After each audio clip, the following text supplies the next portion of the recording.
പിന്നെ ഈ തെരഞ്ഞെടുപ്പ് കമ്മീഷൻ ചോദിക്കുന്ന പ്രധാനപ്പെട്ട ചോദ്യമുണ്ട്. ഹരിയാന എന്ന് പറഞ്ഞാൽ കോൺഗ്രസ്സുകാരില്ലാത്ത സംസ്ഥാനമല്ലല്ലോ. ശരിയാണ്. കഴിഞ്ഞ 10 കൊല്ലത്തിന് മുമ്പുള്ള 10 കൊല്ലം തുടർച്ചയായിട്ട് കോൺഗ്രസ് ഭരിച്ച സംസ്ഥാനമാണ്. പണ്ടുതൊട്ടേ കോൺഗ്രസിൻ്റെ ഒരു കോട്ടയാണ്. ഭൂപീന്ദർ സിംഗ് ഹുഡയെ പോലുള്ള ഗംഭീരന്മാരായിട്ടുള്ള നേതാക്കന്മാരുള്ള സ്ഥലമാണ്. എന്നിട്ട് വോട്ടർ പട്ടികയിൽ വന്ന ക്രമക്കേട് കണ്ടുപിടിക്കാൻ ഇവർക്ക് നേരത്തെ സാധിച്ചില്ല എന്നുള്ളതാണ്.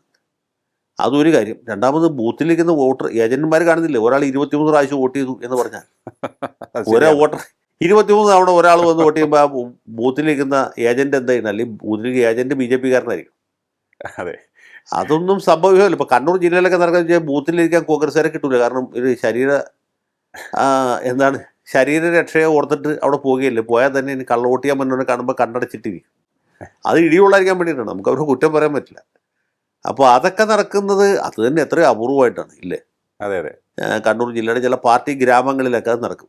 പക്ഷേ കഴിഞ്ഞ ലോക്സഭാ തെരഞ്ഞെടുപ്പിൽ നമ്മൾ കാണുന്ന കാഴ്ച എന്ന് വെച്ചാൽ പാർട്ടി ഗ്രാമത്തിൽ ഉള്ള വോട്ടറിൽ തന്നെ വലിയ ഭാഗം കോൺഗ്രസിനും BJPയും കിട്ടിയിട്ടുണ്ടെന്നുള്ളതാണ്. അപ്പോൾ പാർട്ടിക്ക് വേണ്ടി വോട്ട് ചെയ്യാൻ പോകുന്നവരും പാർട്ടിക്ക് വേണ്ടി കള്ള വോട്ട് ചെയ്യാൻ പോകുന്നവരും വരെ അവരുടെ വോട്ട് കോൺഗ്രസിനും BJPക്കും കൊടുത്തു എന്നുള്ളതാണ് നമ്മുടെ കേരളത്തിലെ കാര്യമുള്ളൂ.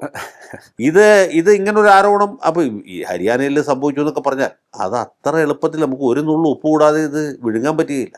രാഹുൽ ഗാന്ധി കാണിച്ച പടങ്ങളൊക്കെ ജെന്യുവിനാണെങ്കിൽ പോലും നമ്മൾ സെൻസിബിളായിട്ട് ആലോചിക്കും.